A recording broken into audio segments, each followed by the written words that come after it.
This week, North Carolina will be the first in the country to start sending out ballots to voters who request to vote by mail. New polling shows how confident people in the Tar Heel state are about their vote being counted accurately and the integrity of the election. Our Capitol reporter Michael Hyland is live in Raleigh. And Michael, there are new laws in place this year to address this issue.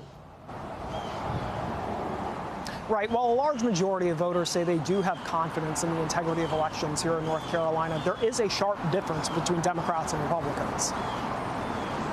Hi there. And your last name? As millions of people prepare to cast their ballots in North Carolina, we have a new look at how confident they are about the integrity of the election. I think that there is a distinct partisan dynamic at play. Michael Bitzer is an expert on state politics at Catawba College and one of the leaders of the Commission on the Future of NC Elections. A new poll by Catawba and YouGov shows combined just over 70% of people in the state are either very or somewhat confident in the safety, security, and integrity of the election in North Carolina. But about a third of Republicans say they are not confident. They tend to have lack of confidence in basic things like how do votes get counted? Is there accuracy in those vote counts? So we have seen a very distinctive partisan divide.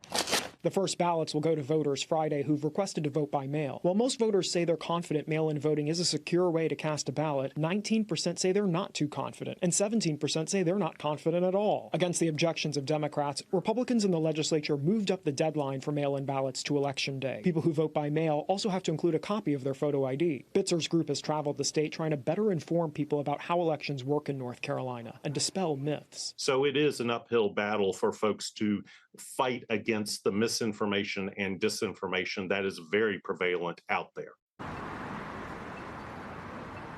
The poll also found more than 80% of people think that it's important for losing candidates to publicly accept winning candidates as legitimate winners in North Carolina. Live in Raleigh, Michael Hyland, CBS 17 News. All right, Michael, thank you.